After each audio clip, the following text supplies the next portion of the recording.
ቤዛ ከጠፋችበት ተገኘች። ግን ያገኛት የማይሆን ሰው ዶክተር ሮቤል ነው። ሮቤል እንግዲህ ከዚህ በኋላ እዛው ጨርሷት፣ በዛሬ ደግሞ ከፍተኛ ክትትል ውስጥ ነው ያለችው። ስለዚህ እዛው የማይሆን መድኃኒት ስጧትና ከዛ እንዳትወጣ አርጓት ብሎ አዟቸዋል ማለት ነው።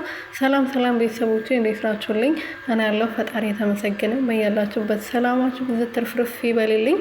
ለዚህ ቤት አዲስ የሆናችሁ ሰብስክራይብ፣ ሼር፣ ላይክ እያረጋችሁ ቤተሰብ እንድትሆኑ በትህትና ጠይቃችኋለሁ የኔ ወርቆች። ቤዛን ክፍል 67 ይዤላችሁ መጥቻለሁ። ክፍል 67 ላይ እንግዲህ ቤዝቾ ጠፍታለች። መኪና ገጭቷት ሆስፒታል ገብታለች እና ያለችበትን ቦታ ማንም ሰው አያውቅም ነበርና ሰዎቹን እንዲከታተል ካርጎ ሮቤል አግኝቷታል ማለት ነው። ከሳሚና ከሱራፌል ቀድሞ። ሱራፌል ደግሞ እንግዲህ ከሮቤል ጋር እየተደራደረ ነበረ።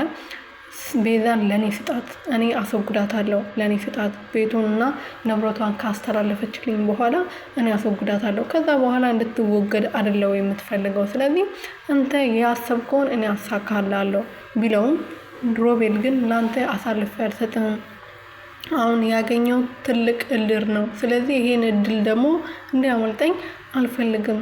እሷ ከፍተኛ ክትትል ውስጥ ናት። እኔ ባልገላት ራሱ በጣም ከባድ ሁኔታ ውስጥ ስለሆነች ልትሞት ትችላለች። ስለዚህ እኔ እዛው ብትድን ራሱ ቢሻላት ራሱ እዛው እንዲጨርሷት አዝዣለሁ። ስለዚህ እዛው መሞት አለባት ብሎ ወስኗል ማለት ነው።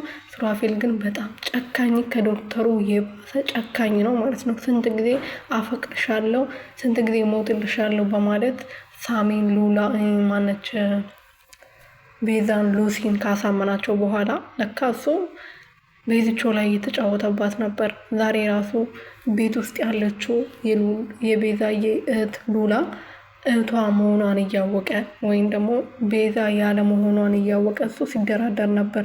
ገንዘቡን፣ ቤቱን በራሱ ስም ብቻ ነው ማዞር የሚፈልገው እንጂ እሱ ለማንም ፍቅር የለውም። ለቤቱና ለመኪናው ብቻ ነው እሱ ፍቅር ያለው ማለት ነው። እና መሆኗን ያለ መሆኗን ራሱ አውቆ እና ምን አላት ለሉላ፣ ቤቱን ቤዛን ሆነሽ ተውነሽ ቤቱን በእኔ ስም እንድታዞርልኝ ፈልጋለሁ። ከዛ አክስትሽ ኩላሊቷ ይቀየርላታል፣ ህይወትሽም ይቀየራል ብሎ ሲያሳምናት ነበረ።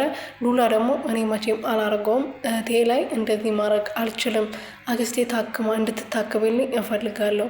ኩላሊቷ ደግሞ ሰጣታለሁ ብላ የነበረችው ቲጂ ነበረች። ቲጂ ደግሞ ከዚህ በኋላ ለአክስቴ ኩላሊቷን ስለማሰጥ አክስቴ በሚሆን መንገድ ትታከማለች እንጂ በማላቃት እህቴ ዛሬ ላገኘዋት ገና አቅፌ እንኳን እህቴ ነሽ ላላልኳት እህቴ ይሄ ሁሉ በደል ላደርስባት አይገባም ብላ ብትመልስለትም ይሄን ካላረሽ ወንጀለኛ መሆንሽን ይፋ አወጣዋለሁ ብሎ ሲያስፈራራት ነበር። እስከዛሬ እያስፈራራትም ይገኛል ማለት ነውና ከሮቤል ጋር አውርቶ ነበር የመጣው ንብረቱን ወደ ስም አዟዟርና ከዛ በኋላ ሉላ ተብዬዋንም ቤዛ ተብዬዋንም እናስወግዳቸዋለን ብሎ ሲናገር ነበር ሮቤል ማለት ነው። በዛ ላይ ደግሞ ቲጂ አሁን ጨለላለች፣ ምንም ማረፊያ የላትም። ብዙ በደሎችን ካደረሰች በኋላ እኔ ዋው ቲጂ ትላለች። ዋ የታታቅም ማለት ነው።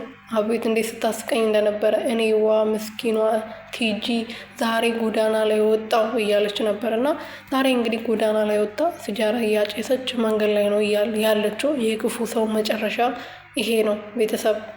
ይሄ ድራማ በጣም አስተማሪ ነው። ክፉ ሰው መጨረሻ ይሄ ነው። ቤዝቾ ደግሞ ምንም አትሆንም፣ ትመለሳለች።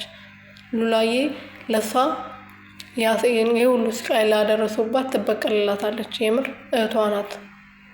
እና ምን ልላችሁ ፈልጌ ነው ኤርሚያስ ልበላችሁ እንጂ ስሙ እስካሁን ድረስ አላወኩም ማለት ነው። ሉላ አፍቃሪ ወይም ደግሞ የልጁ አባት መጥቷል። ከቴጂ ጋር ተገናኝቷል። እሱም ደግሞ ሉላ በጣም አፍታም ሆናለች። አሁን መታ እህት ነበራትና እህቷ በጣም አፍታም ናት።